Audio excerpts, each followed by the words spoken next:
신약성경 249쪽입니다. 로마서 8장 18절 말씀. 우리가 알거니와 하나님을 사랑하는 자, 또 그의 뜻대로 부르심을 입은 자들에게는 모든 것이 합력하여 선을 이루느니라. 아멘.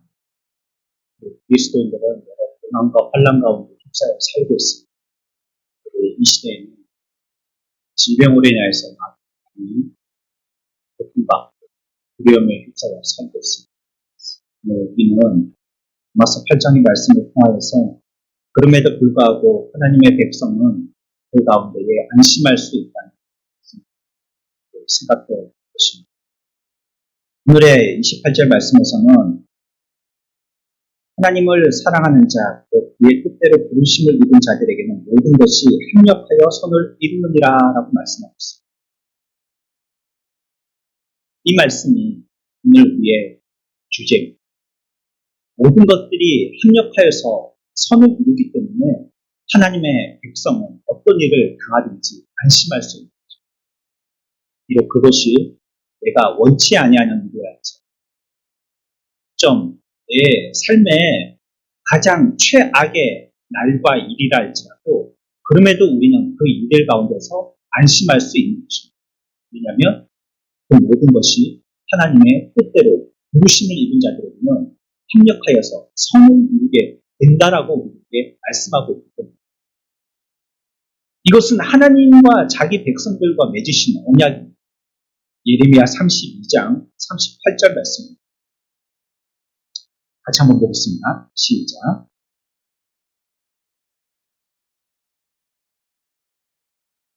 이어서요. 시편 50편 7절도 보겠습니다. 이겁니다.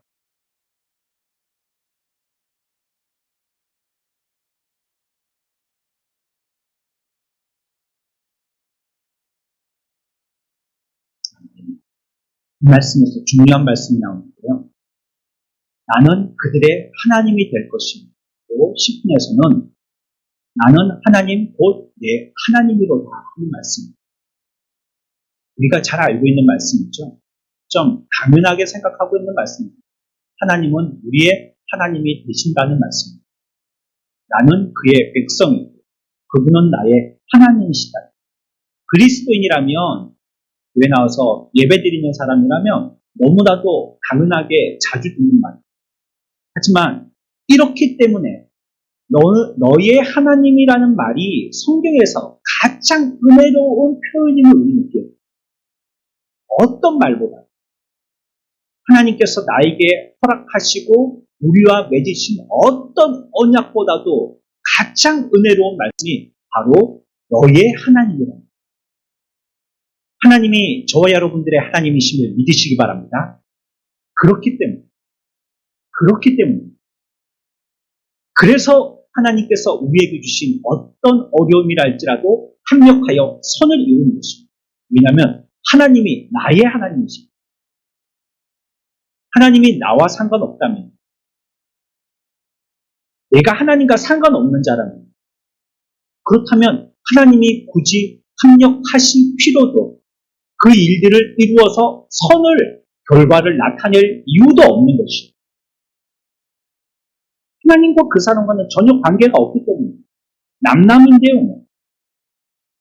별로 알지도 못하는데요. 그러나 성경은 이 관계, 너의 하나님이다 라고 말씀했어요. 하나님은 바로 나의 하나님이다 라고 말씀했어요. 이것이 최상의 관계를 얘기해요. 하나님과 우리와의 관계는 최상의 관계라는 것입니다. 하나님과 그의 백성이 아무 관계도 아니라면 모든 것이 합력하여서 선을 이룰 수가 없습니다. 그저 그 사람들에게는 그 일의 결과입니다. 나쁘게 되어졌으면 그냥 나빠진 겁니다. 억울한 일 당했으면 그냥 억울한 일인 것입니다. 자기가 전혀 예상하지도 경험해보지도 못했던 내 생의 최악의 일이면 그냥 그 사람에게는 최악의 일인 것입니다. 왜냐하면 하나님과 그 사람은 전혀 관계가 없기 때문에. 그러나 우리는 전혀 그렇지 않습니다. 나는 하나님 곧 내 하나님이로다 라고 얘기했습니다. 이 말은 어떤 의미가 숨어 있냐면 나는 곧 너의 의사다라는 뜻이 포함되어 있습니다. 하나님이 곧 나의 하나님이시다, 너의 하나님이시다는 이 말은 하나님은 나의 의사이시다, 하나님은 나의 주치의시다라는 표현입니다. 여러분들 병원 아무 데나 안 가시죠? 대부분 작은 개인 병원들 위에 증상이 할 때 가는 병원들은 거의 정해져 있습니다. 내과면 어느 병원, 유기니과면 어느 병원, 외과면 어느 병원, 이렇게 자기가 즐겨 가는 병원들이 있어요. 거기 가면 그 의사 선생님이 나의 지금까지의 진료 차트를 가지고 어떻게 무엇을 진료했는지 다 알고 있어요. 그래서 내가 굳이 다음에 가서 또 처음에 만났을 때처럼 주저리 설명을 안 해도 돼요. 왜냐하면 그 앞에 내용들이 다 기록되어 있거든요. 모니터 보면 그 내용들이 다 올라오거든요. 나의 모든 내용들을 다 알고 계신 분이신 거죠. 그래서 하나님은 나의 의사가 되셔서요, 가장 효과적인 치료를 하시는 것입니다. 온유한 사람은 긍휼의 치료, 고집센 사람은 강력함의 치료를 하시는 것입니다. 왜냐하면 하나님은 나의 하나님이시죠. 하나님은 나를 잘 아시는 주치의시기 때문에 나에게 가장 적절하게 치료하시는 것입니다. 음식을 절여야 할 경우에요, 소금을 넣어서 절여야 하는 음식도 있지만 어떤 경우에는 설탕을 뿌려서 절여야 하는 경우도 있습니다. 하나님은 그 적절한 걸 아신다. 어떤 사람에게 소금을 뿌려야 할지, 어떤 사람에게는 설탕을 뿌려야 할지 아신다는 것입니다. 환자의 비위를 맞추기보다는 질병을 고치는 훌륭한 요원처럼요, 하나님께서는 우리가 내가 좋아하는 것을 행하시는 분이 아니시고 우리에게 필요한 것을 허락하시는 하나님이십니다. 대부분 보면 우리가 성인이 되어서 내가 좋아하는 음식들을 몸에 안 좋은 거죠. 포만감을 느끼는 탄수화물 많이 먹는, 달콤한 설탕, 당분을 많이 먹는, 과일을 많이 먹으면 되지. 과일에도요, 과당이라는 당이 있어요. 과일을 많이 먹으면 그것도 당이 올라가요. 우유를 많이 먹어도 거기도 당이 있거든요. 그 당이 올라가요. 아니면 또 빵을 좋아하는 사람, 야식을 좋아하는 사람, 특히 간이 안 좋은 사람들은 야식 같은 거 먹으면 안 된다. 근데 그 야식, 우리는 뭐 예수 믿는 사람들이니까 밤에 먹을 수 있는 야식이 뭐가 있지? 떡볶이가, 콩밥 같은 거. 그걸 밤에 먹는데 왜 그렇게 맛있는 거야? 낮에 먹는 것보다 밤에 먹는 거 훨씬 맛있는 거야. 낮에 먹을 때는 뭐 체면 차려서 먹는데요, 밤에 먹을 때는 경쟁이 돼가지고 나중에 먹고 나서는 후회하지만 말이에요. 이게 안 좋다.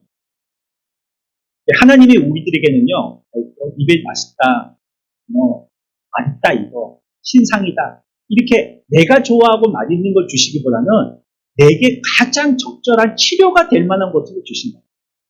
그래서 가끔은요, 내가 입으로 먹을 때 그걸 쓰게 됩니다. 왜냐하면 나를 치료하시려고 하시는 하나님의 의도가 있기 때문에. 나는 내 하나님이로다, 이 말씀에 또 다른 의미가 있는데요, 여기에 함축되어 있는 또 하나의 숨겨진 의미는요, 하나님은 나의 아버지시라는 뜻이 있어요. 그분이 나의 아버지시라, 너의 하나님이시다, 너의 하나님이다, 나의 하나님이다. 신명기 8장 말씀드리겠습니다.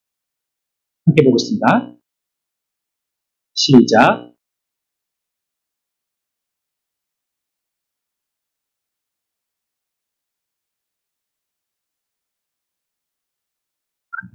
하나님이 우리들을 어떻게 하시냐면요, 아들에게 하시듯이 하신다. 아들.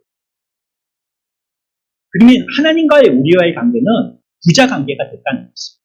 아들에게 하듯, 그렇게 징계를 할 때도 완전히 원수, 아니면 사형수, 사형 집행하듯이 그렇게 징계하시는 것이 아니라 부자 관계로서 징계합니다. 부모가 자녀들을 어떻게 징계하겠어요? 사랑으로 징계하죠. 그들이 어떻게든지 바른 길을 가도록 하기 위해서 사랑으로 징계하는 거예요. 하나님의 징계는 우리들의 멸망이 아니고요, 고쳐주시기 위한 징계입니다. 아버지가요, 자녀인 저와 여러분들을 망하라고 징계하지 않으십니다. 하나님은 우리에게 하나님의 모든 기업을 물려주실 것이고 하나님의 기업을 우리들은 받을 자들 그리고 그 기업을 받을 자들은 이 세상에 하나님의 자녀인 저와 여러분들밖에 없어요. 그런 자들에게 하나님께서 내가 당하는 어떤 고난과 고통이 있을 때 그걸 죽으라고 멸망당하라고 주시지는 절대 않습니다. 그리고 이사야 9장 6절에서는 이렇게 말씀하죠. 같이 봅니다. 시작.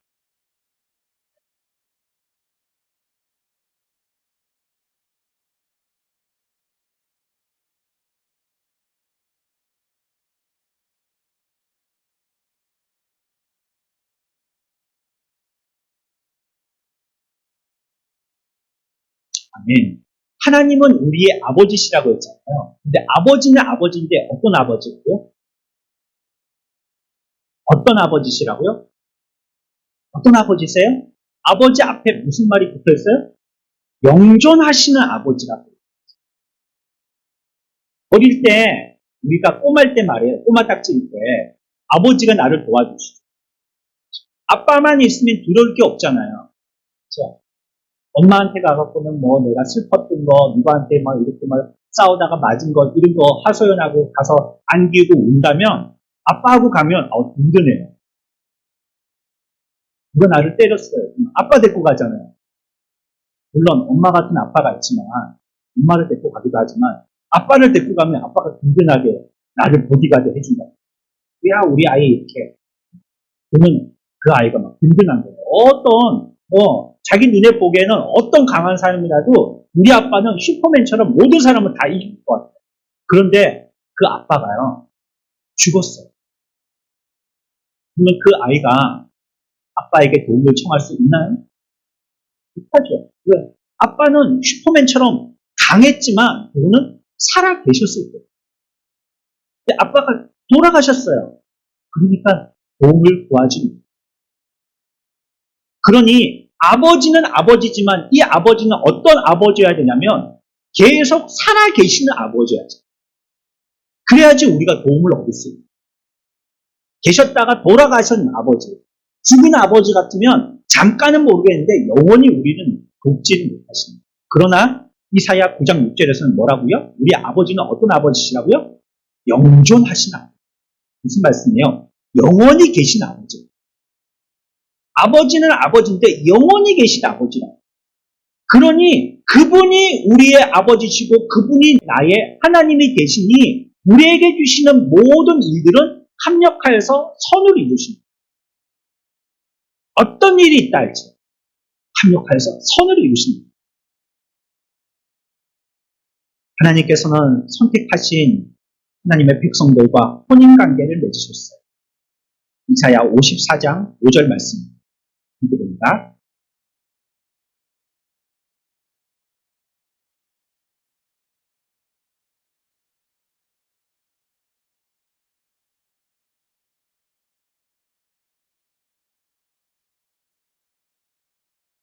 저와 여러분들을 지으신 이가 누구라고요?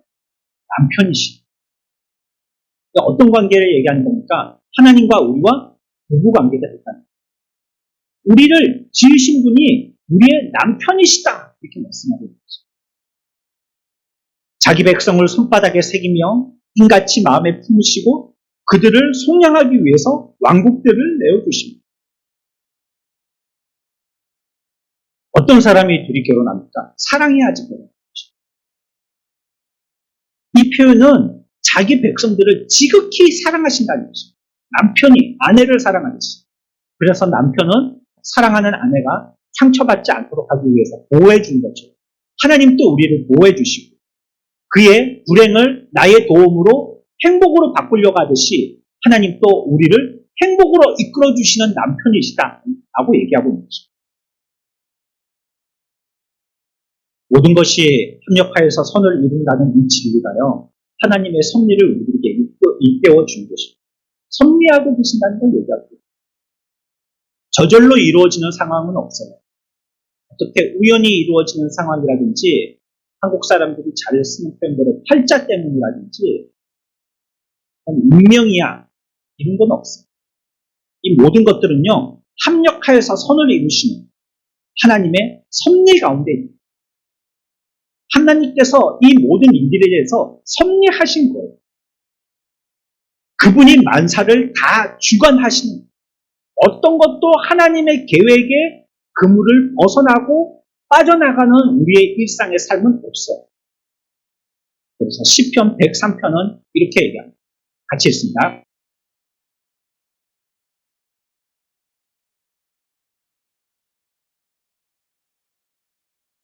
네. 여호와께서 보좌를 세우시고 그의 왕권을 가지고 무엇을 다스리신다고요? 만유 모든 것을 다 다스리신다. 모든 것을 다 다스리신다. 안 다스리시는 게 없어요. 만유를 다 다스리신다는 거예요. 이 말을 어려운 말로 하나님이 섭리하신다 이렇게 표현합니다. 하나님께서 섭리하신다는 거예요. 우주가요 하나님의 섭리 아래에 있는 것입니다. 세상 일은 2차적인 원인이 있거나 사람의 계획에 의해서인데요. 그것 때문이라고 사람들은 믿고 있지만요. 아니요. 하나님의 섭리 때문이라고 성경은 얘기하고 있어요. 그 사람 때문이 아닌 거예요. 그 일 때문이 아닌 거예요. 이 모든 것들은 하나님이 계획하신 하나님의 만유를 다스리시는 섭리 안에 있는 거예요. 그래서 하나님의 섭리는요. 크게 세 가지로 생각해 볼 수가 있겠습니다. 첫 번째는요. 예지예요. 미리 아는 것이에요. 그렇지? 하나님이 미리 아셔야 되거든요. 그렇지 않고 몰랐다면 어떻게 하다 보니까 나중에 결말은 하나님이 계획하신 거하고 전혀 다르게 됐어요. 너무 큰일이죠. 미리 아셔야지. 섭리 가운데 예지가 있어요. 그 다음에 작정이 있어요. 그러려면 일을 하셔야 된다는 거예요. 알았으면 이제 일에 돌입하셔야지 돼요. 알기는 알겠어 하고 뒷짐지셔는 안 되겠죠. 그리고 이에는 그 일이 하나님의 뜻대로 이루어지도록 통치하셔야 돼요. 그래서 섭리에는 이 세 가지가 포함됩니다. 예지, 또 뭐요? 작정, 그 다음은 뭐요? 통치. 이 세 가지가 포함됩니다. 하나님이 우리의 일들 가운데 이와 같이 섭리하고 계십니다. 미리 알고 일을 하려고 이제 계획하시고 일에 돌입해서 직접 시행하시는 하나님이십니다. 그래서 우리 가운데 이 일을 하시고 계십니다. 모든 일이 합력하여서 선을 이루고 계신다는 그 말이 지금 하나님의 섭리 가운데 놓여 있다 이거죠. 그 하나님은 우리의 아버지시고 우리의 남편이시고 우리의 의사이시다. 그분은 영원하신 우리의 부모이시다라고 얘기합니다. 그러니 하나님의 그와 같은 계획 가운데 있는 우리에게 주시는 이 일을 보고 우리가 떨며 두려워할 필요가 없는 것이죠. 그리스도인은 모두 하나님이 우리들에게 주시는 일 가운데 안심하시길 축원합니다. 안심하십시오. 어떤 일을 주시고 혹 우리가 예상치 못한 일을 주시고 이분이 우리들에게 주시는 이러한 가운데 우리들에게 허락하신 일이기 때문에 안심을 해요. 에스겔서에 보면 눈이 가득한 바퀴가 움직이는 광경을 증언하는 내용들이 많아요. 바퀴는 우주를 목표하는 거예요. 그리고 바퀴의 눈은요, 하나님의 섭리를 얘기합니다. 바퀴에 눈들이 많이 달려있는 이런 형상을 바라보게 되는데 그것은 하나님의 섭리를 얘기하는 것입니다. 그리고 그것이 움직여요. 바퀴가 물러가요. 뭡니까? 하나님의 섭리의 손길에 의해서 우주 만물이 다 움직여진다는 것입니다. 하나님께서 계획하신 말을 하나님의 뜻대로 운행하고 계시다는 걸 에스겔서의 예언을 통해서 우리에게 말씀하고 계십니다. 하나님의 섭리는 이 세상의 모든 일들에 하나도 빼놓지 않고 다 미칩니다. 세상 일들을 이리저리 섞고 조합하고 계시는 분이 바로 하나님이십니다. 그러니 하나님의 자녀가 얼마나 행복합니까? 하나님의 자녀에게는요, 좋은 것이든지 나쁜 것이든지 모든 것이 선을 이루기 때문에 가장 어둡고 흐린 섭리 가운데서도 항상 한 줄기 빛, 곧 희망이 존재하는 것입니다. 참 성도는 죽으면 하나님께 갑니다. 살아있을 때는 모든 것이 합력하여서 선을 이룹니다. 고난은 성도를 이롭게 하는 것입니다. 용광로의 불이 황금에게 해를 끼치지 않는 것입니다. 오히려 황금을 더 정결케 만듭니다. 타작마당의 도리깨가 알곡을 해롭게 만드는 것이 아닙니다. 오히려 쭉정이를 날려보내는 것입니다. 하나님께서 막대기를 드시는 이유는 우리들을 고통 주시기 위함이 아니라 우리 가운데 있는 먼지를 떨기 위해서 막대기를 드십니다. 말씀으로는 우리에게 우리 지난 주간에 배웠던 것처럼 요새 아내와 같이 아무리 얘기해도 아무리 말을 해도 그리고 여기에 대해서 그렇게 그들에게 설명을 해도 알아먹지를 않으니 믿으려고 하지를 않으니 오히려 반역을 하려고 하니 천사가 어쩔 수 없이 그들의 손을 붙들고 이끌었잖아요. 그것처럼 오늘날도 하나님이 말씀하셔도 강조하셔도 깨닫지 못하기 때문에 하나님께서 우리에게 양력으로 뭘 주시냐면 고난을 주십니다. 고난은 우리에게 오리깨나 황금에게 불과 같이 또 우리의 삶 가운데서 막대기와 같은 역할을 하시는 겁니다. 고난은 쓴뿌리지만 의의 평강한 열매를 맺게 하여 주는 것이 바로 고난입니다. 그래서 그리스도인들에게는 가난으로 죄를 버리고 맙니다. 세상 사람들은 가난 너무 싫어하고 무지 싫어하죠. 가난하는 거 안 된다고 어떻게 해서든지 돈을 벌어야 되는데 돈이 최고라고 얘기하지 않습니다. 돈만 벌면 된다고. 열심히 벌어서 뭐합니까? 돈 들면 전부 다 병원도 쓰죠. 죽었을 때 근사하게 장례식 치르죠. 그런 돈 벌어서 뭐하겠어요? 질병은 그리스도인들에게 더 큰 은혜를 받게 합니다. 책망은 영광으로 하나님의 영이 우리 가운데 머물게 하십니다. 죽음도 모든 눈물을 그치게 만듭니다. 오히려 천국의 문을 바라보게 만드는 것입니다. 그래서 성도에게는요, 사는 날에 어떤 일이 있든지 그것도 우리들에게 복이에요. 죽어도 그것이 영광에 이르기 때문에 그것이 복인 것입니다. 그래서 그리스도인 저와 여러분들에게는 모든 것이 합력하여서 선을 이루는 거죠. 거기에 악인의 비참함을 보십시오.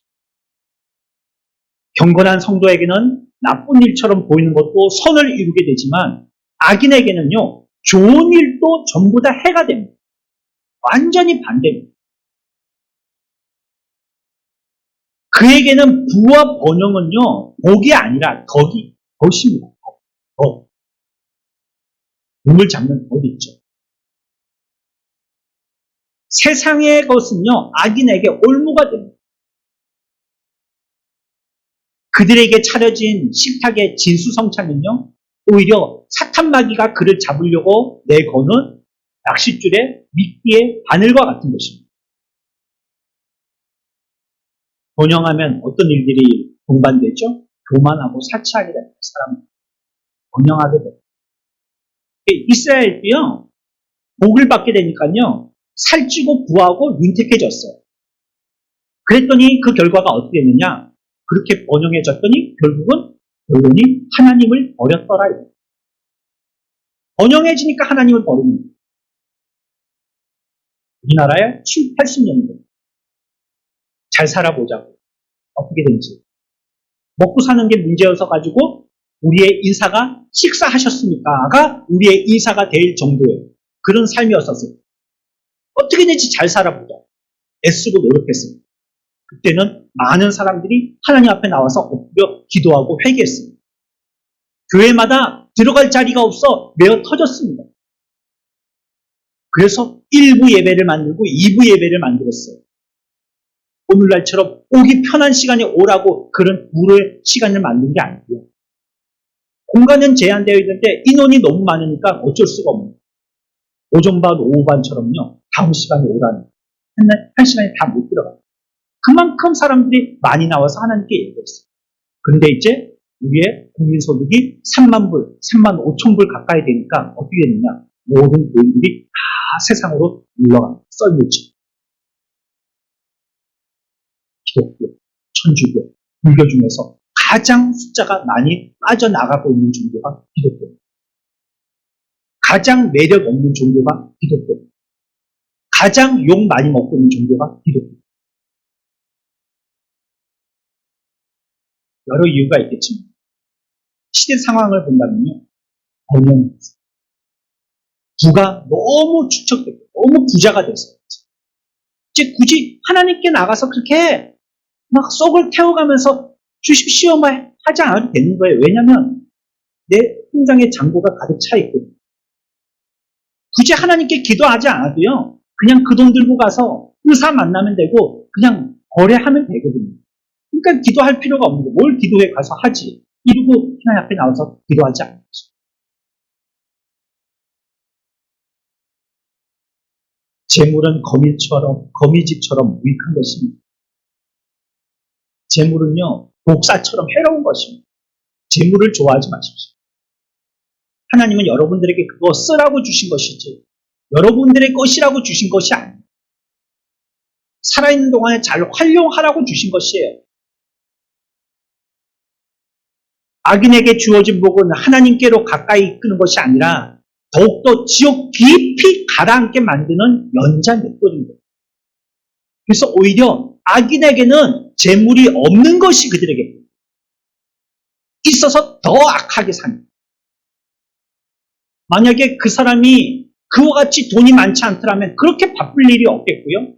그렇다면 한 번쯤 인생에 대해서 묵상하며 하나님께 예배할 기회가 한 번이라도 있겠는데 너무 바쁘고 일이 잘 되는 거예요. 너무 돈을 많이 벌어서 아쉬울 게 없는 거예요. 그러니까 일생에 하나님을 한 번도 묵상해보지 않아요. 그러니 그 재물이 그에게는 거미줄과 같고 독사와 같은 것입니다. 신령한 사역도요. 의인에게는 하나님 나라로 인도하지만요. 죄인에게는 오히려 지옥으로 인도합니다. 악인들은 하나님의 말씀을 들을수록 더 고집을 피웁니다. 예레미야 44장 16절 말씀입니다. 같이 봅니다.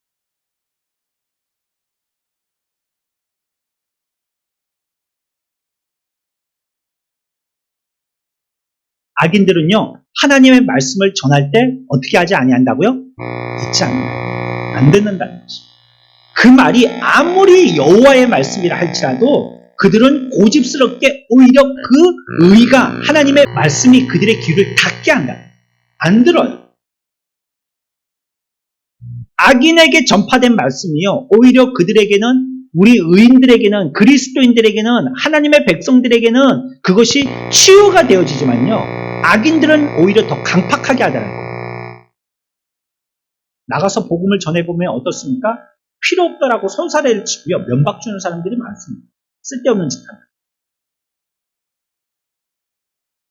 왜 나를 귀찮게 하냐고. 왜 열려있는 대문 들어왔냐고. 면박을 주는 사람들이 있어요.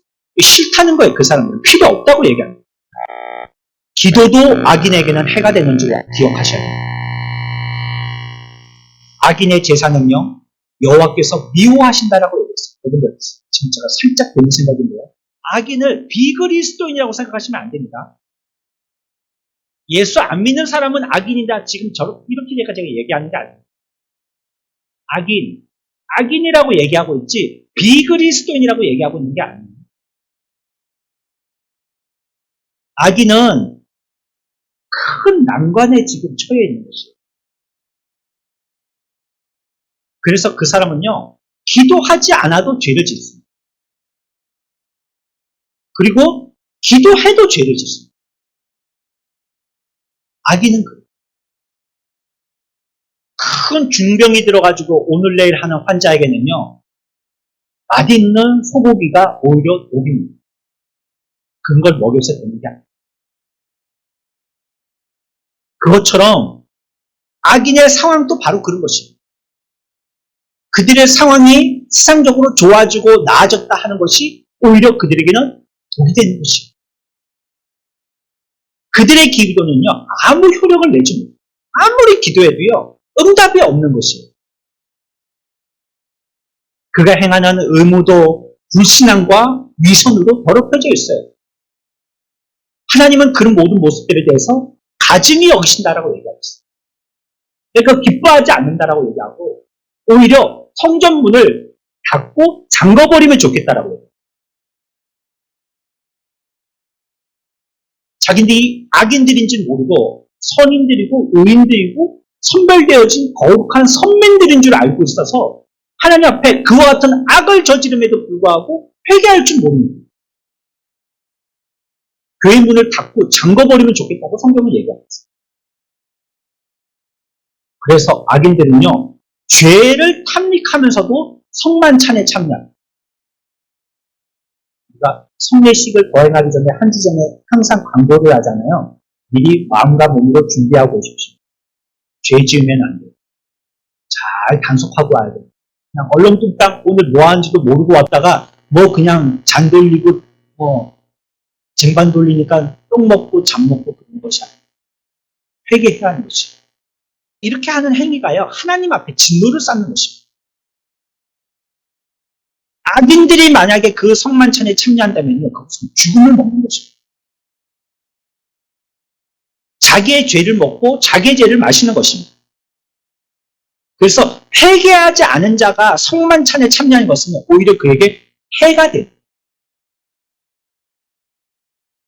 성만찬을 기념하라고 우리들에게 처음으로 말씀하셨던 예수님의 성만찬 예식을 생각해 보십시오.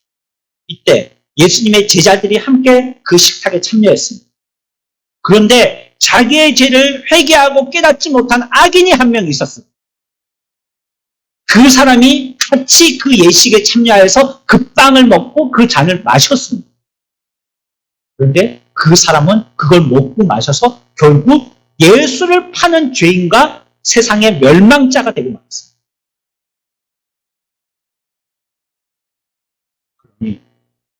하나님의 백성들에게는 하나님께서 주시는 이 모든 일들로 인하여서 우리에게 합력하여서 선을 이루게 되어지지만 악인들에게는 하나님의 베풀어 주신 모든 은혜가 그들에게는 오히려 해망이 되고 맙니다. 그리스도의 보혈도 마찬가지입니다. 그리스도의 보혈이 우리는 주의 보혈 찬양을 하지만 그리스도의 보혈이 믿지 않는 자들, 악인들에게는 심판이 되는 것입니다. 죄 가운데 살다가 죽는 것보다 더 비참한 것은 세상에 없습니다. 이 세상에는 아무리 가장 좋은 것이라 할지라도 악인에게는 그에게 해가 되고 마는 것입니다. 하나님의 섭리는 참 기이해서요, 혼돈 가운데도 질서를 일으키시고요, 혼란 가운데서도 조화를 창조하시는 것입니다. 그래서 불의한 자들을 이용해서요, 정의를 이루시기도 하시고, 분노를 사용하셔서요, 이것 가지고 찬송을 이루시기도 하시는 것입니다. 하나님은 악인이 의도했던 악을 저지르지 못하도록 다만 장군과 같이 하나님이 그 일들을 섭리하시고 오히려 의도하지 않았던 선을 통하여서 하나님을 찬양하도록 만드시더라고요. 그래서 하나님은요, 거의 희망이 보이지 아니하는 것 같은 이런 가운데서도 우리를 도우셔서요, 망해 보이지만 그것을 통하여서 우리들을 구원하시더라요. 예수님은 또 어땠습니까? 대제사장과 아기와 유다의 배신을 통해서 이 세상 모든 인류를 다 구원하셨어요. 사실은 하나님의 길을 찾기란 그렇게 쉬운 것이 아니에요. 하나님의 길을 찾는 것은 어렵습니다. 그래서요, 우리들은 어떻게 해야 되냐면요, 하나님 그분을 이해하고 설명에 대해서 알아들으려고 하기보다도 먼저 선행돼야 될 것이 믿는 것입니다. 믿음이 선행돼야 해요. 아는 거, 이해하는 것은 두 번째입니다. 혹시 알지 못하거나 이해할 수 없는 것은 어쩔 수 없어요. 우리 어제요, 청년들과 삼위일체에 대해서 성경 공부했습니다. 목사는 다 알아서 설명하느냐? 그 책의 저자인 웬트 목사님은 다 알고 설명하시느냐? 아니에요. 그래서 인간적인 절대의 지식을 갖고 있다는 오류를 범하지 않도록 하기 위해서 설명은 뭐라고 하고 있냐면요, 이런 것은 아니다, 이것은 아니다 라고 얘기했어요. 이게 전부 다다, 나 이거 삼일체 다 안다, 이게 다 진실이야, 이런 거다라고 얘기하지 않고요. 잘 모르기 때문에 이런 것은 아니다, 이런 것은 아니다라고 얘기했어요. 삼위일체 교리 가운데서 우리가 실수하게 범하기 쉬운 건 삼신론이나 일신론, 삼위일체 하나님이 세 분이 아니신가 하는 오류와요. 아, 그러면 하나님이 한 분이시겠네 하는 오류입니다. 이게 다 중세시대 때 5, 600년 전에 AD 5, 600년 때에 그때 이미 그와 같은 이단자들이 나타나서 다 정립되어진 지식이에요. 우리는 삼위일체를 다 이해할 수 없어요. 삼위일체라는 말도 성경에 없어요. 우리의 이해를 돕기 위해서 인간들이 그냥 만들어낸 것입니다. 그거 다 몰라요. 하나님이 세 분이신지 한 분이신지, 한 분이신데 세 분이시래. 세 분이시나 한 분이시래. 우리가 잘 모르는 것입니다. 그저 성경이 그렇게 말씀하시기 때문에 우리들은 믿을 뿐입니다. 여러분들의 상황도 그렇습니다. 하나님이 어떤 걸 나에게 원하시는지 잘 모르겠죠? 나보고 지금 어떻게 하라고 하는지 잘 모르겠잖아요. 도대체 이거 오른쪽으로 가라는 말인지 왼쪽으로 가라는 말인지 잘 모르겠잖아요. 그러나 하나님이 우리들에게 말씀하실 때요, 그 가운데서 믿음을 행사하십시오. 이해가 안 가고 모른다 할지라도 그때 믿음을 발휘하시는 거예요. 하나님의 말씀을 붙들고 믿으시면 되는 거예요. 그러면 결국 그 이들은 우리들에게 합력하여서 선을 이루시고, 그 결론은 분명하니까요. 우리가 이에 대해서 반응하기를 믿음만으로 행사하면 되는 것입니다. 하나님은 이 일을 주시고서는요, 믿으라고 주신 거예요. 그래서 그 궁극 말미에 뭐라고 저자가 얘기하냐면, 이 일을 통하여서 우리들은 믿고 하나님을 찬양하는 것이 인간들의 일이다, 이렇게 기록했어요. 삼위일체를 왜 가르쳐 주셨느냐? 이해하라고, 시험 쳐서 100점 맞으려고가 아니라 그것을 믿고 하나님을 찬양하라고. 그래서 삼위일체를 우리에게 알려주십니다.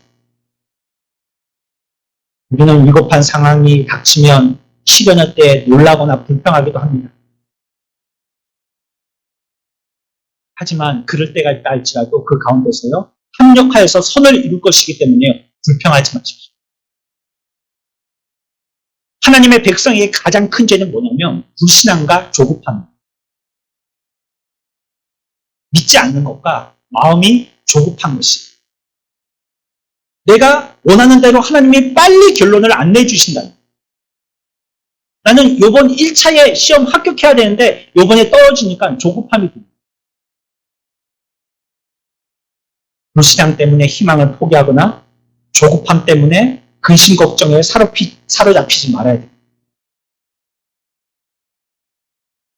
그때의 불평분만은 고난보다 은혜가 더 크다는 사실을 인정하지 않는다는 점에서 죄에 해당되는 것입니다. 하나님이 은혜를 주시는데 잠시의 고난이 있다고 그 은혜를 망각하니까 하나님의 은혜를 인정하지 않는 죄가 된 것입니다. 그래서 불평불만은 죄가 된 거예요. 또한 하나님이 합력하여서 선을 이루신다는 것을 믿지 않기 때문에 또 그것이 불평불만이 죄가 되는 것입니다. 그래서 불평불만은요, 죄를 짓는 것입니다. 시편 37편 8절 말씀 같이 읽습니다. 시작.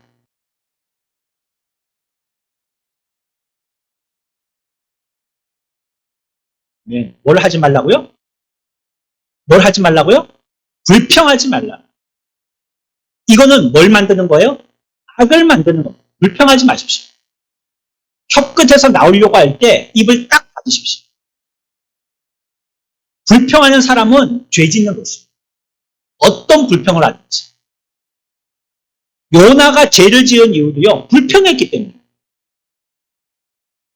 그래서 누군가 교회를 불평하고 목사를 불평하고 성도를 불평한다면 여러분들은 그 사람을 멀리해야 합니다. 그 말은, 그 불평의 말은 지극히 개인적인 견해이고 사실관계도 확인되지 아니하는 단순한 지식에 머물러 있는 의견이기 때문에 마귀는 한 사람을 지옥에 빠뜨리게 할 때 처음에 그 입에 불평을 넣습니다. 그게 그 사람이 지옥으로 가게 되어지는 시작입니다. 로마서 8장 28절에 선을 이루신다고 하였는데 우리가 불평할 게 뭐가 있어? 합력하여서 선을 이루신다는데 우리가 뭘 불평할 게 있어? 하나님의 항상 오르심을 믿는 여러분들 되시길 축원합니다. 불평 없어요. 불평하지 마세요. 불평은 불신앙입니다. 죄입니다. 그래서 성도는 항상 어떻게 해야 되느냐? 데살로니가전서 5장 18절 말씀입니다. 잘 알고 있는 말씀이죠? 함께 읽습니다.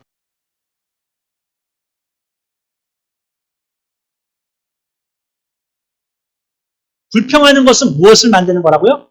악을 만드는 거. 불평은 악을 만드는 건데 우리들은 뭘 해야 되느냐? 범사에 감사해야 됩니다.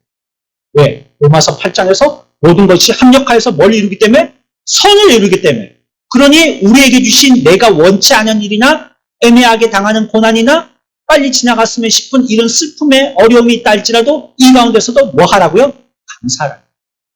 선을 이루시니까. 결국은 하나님의 뜻대로 선을 이루실 것이기 때문에 감사라는 것입니다.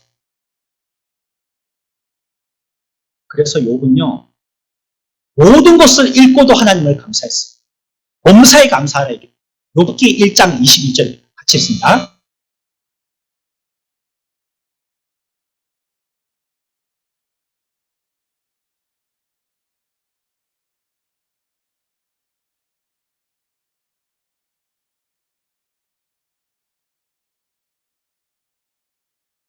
그러니까 복을 받을 때만 감사한 게 아니라는 거예요. 얻을 때도 감사했어요. 거둬가셨을 때도 감사하다. 우리는 대부분 뭐 좋은 거 받으면 감사하죠. 그런데 우리에게서 뭔가를 앗아가시면 감사를 잃어버려요. 내게 왜 이렇게 건강하지 않게 아프게 하셨는지, 나를 왜 이렇게 가난하게 하셨는지, 내가 왜 이렇게 사람들에게 부끄러움을 당하게 하셨는지, 명예를 잃게 하셨는지, 지위를 갖다가 박탈당하게 하셨는지, 사람들한테 이와 같이 나에 대해서 누추하게 보이게 하셨는지, 뭔가 자기가 잃었다 생각하면 우리들은 불평하기가 쉬운 거예요. 그 인간의 나약함입니다. 그러나 욥이 우리들에게 가르쳐 주는 거는요, 그럴 때도 뭐 해야 된다는 거예요? 감사. 왜? 왜요? 왜요? 여러분들 대답해 보십시오. 왜 우리에게 앗아가셔도 우리는 감사해야 됩니까? 왜요? 네, 모든 것이 합력하여서 선을 이루실 것입니다. 지금은 당장 뺏어가시는 것처럼 보이지만요, 지금은 당장 기절시키고 당장 배를 갈라서 나를 더 아프게 만들지만 사실은 수술해서 우리를 건강케 하시려고 하시는 것입니다. 나쁜 일도 성도에게는 선이 되며, 그러니 우리들에게 좋은 것으로 주신다면 하물며 얼마나 우리들에게 큰 선이 되겠습니까? 유혹과 고난도 기쁨이 된다면 영광은 얼마나 더 하겠습니까? 악도 선을 이룬다면 선은 얼마나 더 하겠습니까? 천사들은 하나님께 영광 돌리는 게 그의 일. 하지만 하나님은요, 천사들보다 저와 여러분들에게 더 큰 복을 주셨습니다. 그러니 우리들은 천사는 한 번 받은 복으로도 최선을 다해서 영원히 하나님을 찬양하는데, 우리는 이 세상에 있는 동안에 또 하늘나라 가서도 영원히 하나님으로부터 복을 받는데, 그렇다면 우리의 입으로는 천사가 하는 찬양보다도 더 큰 찬양을 돌려야 되는 거지. 그리스도는 천사들이 아니라 우리를 위해서 목숨을 내놓으셨어요. 우리에게 성령님을 허락하시고 우리를 행복하게 하시려고 노력하고 계십니다. 하나님께서 값없는 은혜로 구원하실 계획을 세우신 것입니다. 그러니 그리스도인이요, 안심하십시오. 하나님의 백성이요, 안심하십시오. 저와 여러분들이 어떤 일을 경험하고 있는지, 어떤 끝이 보이지 않은 터널 한가운데 있는 것 같이 느껴진다 할지 안심하십시오. 성경은 합력하여 선을 이룬다고 말씀하십니다. 믿으시는 저와 여러분들 되시길 축원합니다.